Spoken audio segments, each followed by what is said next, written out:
Have you ever stared down a problem, a financial hole, a career roadblock, a personal struggle and just thought, I don't have what it takes to solve this? It's that overwhelming feeling of not enough. Not enough time, money, energy, or wisdom. It's a feeling that can leave you paralyzed, cornered, and maybe even a little hopeless. It's the whisper that tells you you're way too small for a problem that feels so big. Well, the disciples of Jesus knew that feeling. They were faced with a hungry crowd of thousands and had nothing but 5 small loaves of bread and 2 fish. They saw a lack, they saw an impossible situation. But what Jesus did next wasn't just a miracle for that one moment. It was a masterclass in turning scarcity into overwhelming abundance, a lesson you can apply today whenever you feel like you don't have enough. This isn't just a story about a free meal. It's a guide to living a life of abundance, and we're going to unpack it together. Before we get to the grassy hills of Galilee, let's get honest about this feeling of not enough. For many of us, it's not just a passing thought, it's become our default setting. We live in a world that constantly preaches a gospel of scarcity. It's a consumer culture that tells us we are what we have, and we never have quite enough. We need more to be happy, more to be secure, more to be significant. This mindset breeds anxiety, comparison, and a constant pressure to get more. We look at our bank accounts and see what's missing. We look at our schedules and see a time deficit. We look at our own talents and feel like they just don't measure up. We scroll through social media, getting bombarded with curated highlight reels of other people's abundance, which only makes our own lives feel smaller. This is the scarcity mindset. It's the lens through which we see the world, and it colors every decision we make. It makes us want to hoard our resources, fear, generosity, and operate from a place of anxiety instead of trust. This isn't just a modern problem, though. It's a deeply human one. It's that fear that whispers, but what if there isn't enough for me? It's a spiritual condition that disconnects us from the reality of a generous God. The disciples, standing before a sea of hungry faces, were gripped by this exact mindset. Their response was logical, practical, and completely drained of faith. They were about to get a lesson in a different kind of economy, a divine economy, where the rules of not enough simply don't apply. And that's where our story begins. To really feel the weight of what happened, you have to put yourself there. This wasn't some planned event with catering. It was a spontaneous gathering in the middle of nowhere. Jesus and his disciples had been trying to get away for some rest, but the crowds, desperate for teaching and healing, followed them on foot. Imagine the scene. The sun is starting to set, casting long shadows across the hills. The air is getting a little chilly. A low murmur of thousands of conversations hangs in the air. And this crowd wasn't just 5,000 men. The Bible specifies 5,000 men, besides women and children. Many scholars believe the actual number of people could have as early been 15,000 or more. These were real people with real needs. They were tired, and after a long day of listening to Jesus, their stomachs were rumbling. There were no food trucks, no convenience stores, and no nearby villages with enough food to handle a crowd this massive. They were isolated, and the disciples were the first to realize a crisis was brewing. They were already exhausted from their own mission trips and had come to this spot for a break, not to solve a massive logistical nightmare. You can almost hear the panic in their voices when they go to Jesus. This is a remote place, they say, and it's already getting late. Send the crowds away so they can go to the villages and buy themselves some food. It was the sensible thing to do, the responsible suggestion. It was the only solution their scarcity mindset could come up with. Send them away and save ourselves the trouble. It's right there, in that moment of human limitation, that Jesus gives a command that's as simple as it's staggering. He looks at his disciples, at this impossible problem, and says, "You give them something to eat." Can you imagine the reaction? A stunned silence, probably, followed by some frantic, disbelieving looks. Ask how? With what? Jesus' command completely ignored their reality and forced them to face their own powerlessness. The Gospel of John adds that Jesus then turned to Philip and asked, "Where shall we buy bread for these people to eat?" Jesus wasn't looking for a plan. It would take more than half a year's wages to buy enough bread for each one to have a bite. You can hear the exasperation in his voice. He's not being difficult, he's being realistic. He's looking at the problem through the lens of human effort and financial cost. Then Andrew, Simon Peter's brother, speaks up. He's found something, but it's so small it almost sounds like a joke. "Here is a boy with 5 small barley loaves and 2 small fish," he says, but immediately follows it with a question dripping in doubt. But how far will they go among so many? Notice the description. 5 small barley loaves and 2 small fish. Barley loaves were the food of the poor, a humble meal. Andrew's contribution is basically to point out just how pathetic their resources really are. He found something, but in his eyes, it was pointless. The disciples did what we all do. They calculated, they analyzed, they measured the problem against their own resources and came up short. Their conclusions were mathematically correct but spiritually bankrupt. They forgot to factor in the one variable that changes every equation: the presence of Jesus. They were so focused on what they didn't have that they couldn't see the Lord of abundance standing right in front of them. Andrew's doubtful comment, "Here's a boy with 5 small barley loaves and 2 small fish," brings a new character into the story. Imagine this young boy, surrounded by thousands of hungry adults in a remote place. He had his dinner. It wasn't much, but it was all he had. And in a situation where the logical thing to do would be to hide his food and make sure he didn't go hungry, he did something radical. He gave it up. This act is profound. It was an act of pure trust. He willingly handed over his entire meal, his only provision. He had no guarantee he'd get it back, no promise of what would happen next. He simply released what he had. This small boy, with his small lunch, demonstrated a faith that the 12 disciples lacked in that moment. He wasn't stuck doing scarcity math. He was operating from a place of simple, childlike generosity.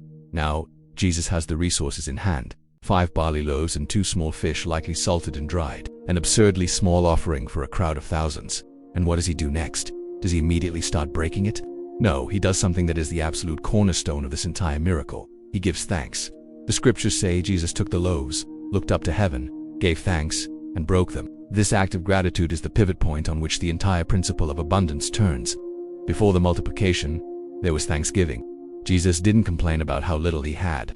He didn't stress about the overwhelming need. He thanked God for what was in his hands. This is a powerful spiritual discipline. Gratitude shifts our focus from what we lack to what we have. It acknowledges God as the source of everything, no matter how small it seems. By giving thanks, Jesus was modeling a profound truth. Abundance doesn't begin when we have a lot. It begins when we are grateful for a little. He was consecrating the small offering, setting it apart, and acknowledging that even this meager meal was a gift from the Father. It was in this atmosphere of thankfulness that the miracle of multiplication was about to be unleashed. After giving thanks, Jesus started breaking the loaves and fish and gave them to the disciples to hand out. And here, the miracle unfolds. It's not a flashy explosion of food. It's a quiet, continuous, and seemingly endless process. And the disciples take the broken pieces from Jesus and start passing them to the people sitting on the grass. As they give, they find they have more to give. They go back to Jesus, and there is more. They could only give what they first received from him, putting them in a position of total moment-by-moment dependence. This detail is so important. Jesus could have snapped his fingers and made food appear in everyone's lap, but he didn't. He chose to work through his disciples. This reveals a core principle. God often requires our participation to do his work. We are not the source, but we are the distributors. We are the conduits, not the reservoir. The disciples experienced the miracle because they had to actively take part, trusting that every time they reached back into the basket, Jesus would have provided more. The Bible says that they all ate and were satisfied. This wasn't just a tiny, symbolic bite for everyone. This was a feast. Everyone ate as much as they wanted. God's provision isn't about meeting the bare minimum. It's characterized by lavish, overflowing generosity. He doesn't just solve the problem. He shatters our small expectations with a massive surplus, and that brings us to the leftovers. After everyone was full, Jesus gave another instruction. Gather the pieces that are left over. Let nothing be wasted. So the disciples collected 12 full baskets of broken pieces of bread. 12 baskets. The symbolism is hard to miss. Many see the number 12 as representing the 12 tribes of Israel or the 12 disciples, a sign of God's complete provision for all his people. And when they are given to him with trust and thanksgiving, he multiplies them in ways we could never imagine. Our part is to trust, to give what we have, and to participate. His part is to do the impossible. We all face our own crowds of 5,000 overwhelming problems that seem impossible to solve with what we have. So how do we apply this principle of abundance when we're staring at our own lack? It comes down to 3 practical shifts. When the disciples saw the problem, their first instinct was to do the math. They measured the need against their wallet and declared bankruptcy. Jesus' first instinct was to give thanks. This is the first and most critical step in moving from a scarcity to an abundance mindset. When you're facing a challenge, what's your first move? Is it to list all the things you don't have? To panic about your shortfalls? The lesson here is to start differently. Start by taking inventory of what you do have, no matter how small, and thank God for it. If you're facing a financial crisis, you may not have much money, but do you have a roof over your head? A friend you can call? Skills you can use? Start there. If you're feeling overwhelmed and drained, do you have 5 minutes to sit in silence? Do you have one single task you can get done today? Thank God for that.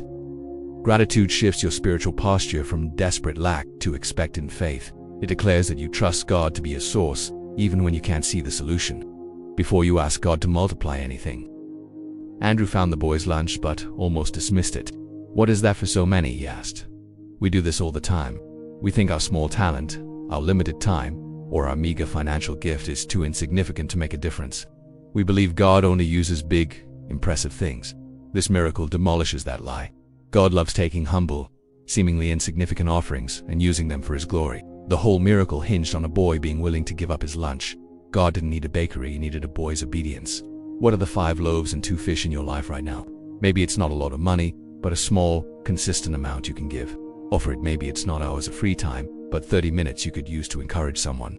Offer it. Maybe you don't feel like an expert, but you have a skill, a listening ear, or a kind word. Offer it. Stop looking down on the small things. Our job isn't to figure out how God will use our offering. Our job is simply to place it in His hands. When we release our grip on our small resources and offer them for God's purposes, we position ourselves to see His multiplication. Sacrifice is rarely comfortable, but it's in that act of trusting release that God does His greatest work. One of the most profound parts of this story is that Jesus chose to distribute the food through His disciples. He made them active participants. They became conduits of a blessing that was flowing from Him. A scarcity mindset tells us to be a reservoir to hoard what we have, for fear that it will run out. An abundance mindset calls us to be a conduit. It understands that blessings are designed to flow through us, not just to us. The more the disciples gave away, the more they had to give. The flow didn't stop until everyone was satisfied. So, are you living as a reservoir or a conduit? When you receive a blessing, a little extra money, a free evening, a piece of wisdom is your first thought. How can I store this? Or how can I share this? The divine principle of abundance shows that the very act of giving is what keeps God's provision flowing in our lives. When you offer your time to serve others, you often find you have more energy. When you are generous with your resources, you see God provide for your own needs in unexpected ways. This isn't a transaction, it's a spiritual reality. We are designed to be part of God's distribution system. By participating in His generosity, we step into the overflowing current of His abundance. The story of the feeding of the 5,000 is a powerful sign pointing to a reality that runs completely contrary to the world's wisdom. The world tells us that security lies in what we can accumulate. This miracle shows us that true security lies in what we're willing to surrender to God. The world says, you don't have enough. Jesus says, what you have is enough when you give it to me. The shift from a scarcity mindset to an abundance mindset is a journey from fear to faith, from calculation to gratitude, from hoarding to generosity. It starts by looking at your life, at your own 5 loaves and 2 fish, and instead of seeing them as inadequate, you see them as a seed, an offering, a starting point for a miracle. What's in your hands today? What problem are you facing that seems way too big?